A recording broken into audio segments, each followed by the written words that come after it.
हाय guys, माझं नाव Akshay, welcome back to what's my review. So आजच्या व्हिडिओमध्ये प्रेमाची गोष्ट 2 या मराठी फिल्मचा रिव्ह्यू करणार आहे. सो प्लीज व्हिडिओ शेवटपर्यंत बघा आणि चॅनलला सबस्क्राईब करा. सो बेसिकली प्रेमाची गोष्ट 2 हा चित्रपट अर्जुन मापुसकर आणि मॅरी बद्दल आहे. हे दोघं लहानपणाचे मित्र आहेत. स्कूल, कॉलेज आणि कॉलेज नंतर सुद्धा यांची फ्रेंडशिप तितकी स्ट्रॉंग आहे आणि मॅरी ही अर्जुनवरती प्रेम सुद्धा करते आणि त्याला लग्नासाठी प्रपोज करते. आणि जसं ट्रेलरमध्ये दाखवलं होतं, हे दोघं लग्न करतात, पण लग्नानंतर याची भांडणं सुरू होतात, ज्यामागे अनेक कारणं आहे. पण स्वप्नील जोशी आणि भाऊ कदम यांचा आणि ललित प्रभाकरचा कॅरेक्टर म्हणजे अर्जुनचं काय कनेक्शन आहे, या सगळ्या गोष्टी जाणून घेण्यासाठी तुम्हाला चित्रपट थिएटरमध्ये जाऊन बघावा लागेल. हे फिल्म अराउंड 2 hours 40 to 45 मिनिटची असेल, ज्यामध्ये अनेक पॉझिटिव्ह आणि निगेटिव्ह पॉईंट्स आहे. पण व्हिडिओची सुरुवात करूया पॉझिटिव्ह पॉईंट सोबत. पहिला प्लस पॉईंट स्वप्नील जोशी, भाऊ कदम आणि ललित प्रभाकरची जबरदस्त कॉमिक टायमिंग.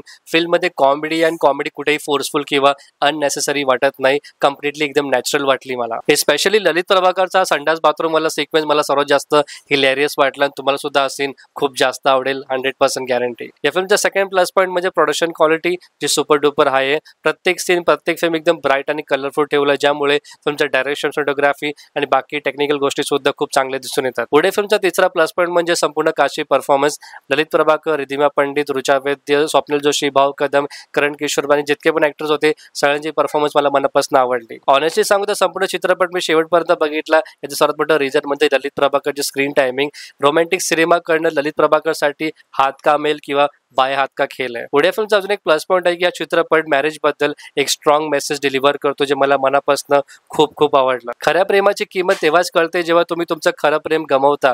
म्हणून हा चित्रपट असं सांगण्याचा प्रयत्न करत आहे की जर तुमचं खरं प्रेम तुमच्या सोबत आहे, त्याची व्हॅल्यू करा, त्याची कदर करा. चला मग आता डिस्कस करूया फिल्मच्या निगेटिव्ह पॉईंट्स बद्दल. नंबर 1, फिल्मचा स्क्रीन प्ले जो खूप जास्त स्लो आहे, ज्यामुळे तुम्हाला हा चित्रपट लेंथी वाटू शकतो. या फिल्मच्या सेकंड हाफ मधला ड्रामा सुद्धा तुम्हाला प्रेडिक्टेबल वाटू शकतो, कारण असाच कॉन्सेप्ट मी साऊथ आणि बॉलिवूडमध्ये सुद्धा अनेक वेळा बघितलाय. पुढे फिल्मचा सेकंड मायनस पॉईंट म्हणजे याची गाणी बघताना तात्पुरते तुम्हाला आवडतील, तुम्हाला चांगलेही वाटतील, पण पिक्चर बघितल्यानंतर तुम्हाला एकही गाणं आठवण नाही राहणार. आणि मला असं वाटतं की गाण्यांमध्ये रिपीट व्हॅल्यू नव्हती. प्रेमाची गोष्ट 2 सारख्या romantic cinema like chartbuster album किंवा गाण्याची सर्वात जास्त इथे गरज होती. ऑनेस्टली सांगू त्या फिल्मच्या कॅरेक्टर्स चांगले आणि ऍक्टरने सुद्धा खूप चांगलं काम केलंय, पण इथे सर्वात मोठी प्रॉब्लेम म्हणजे कॅरेक्टर सोबत इमोशनल कनेक्शन होता राहून जातं. सो ओव्हरऑल प्रेमाची गोष्ट 2 हा चित्रपट माझ्यासाठी not that bad but not that extra ordinary, but somewhere it's a one time watch film. या फिल्मला मी आउट ऑफ 5 3ची रेटिंग देईल. बाकी तुमच्यापैकी जर कोणी हा चित्रपट बघितला असेल तर तुम्हाला किती आवडलाय कमेंट सेक्शनमध्ये नक्की सांगा. आणि व्हिडिओ शेवटपर्यंत बघण्यासाठी मनापासून धन्यवाद.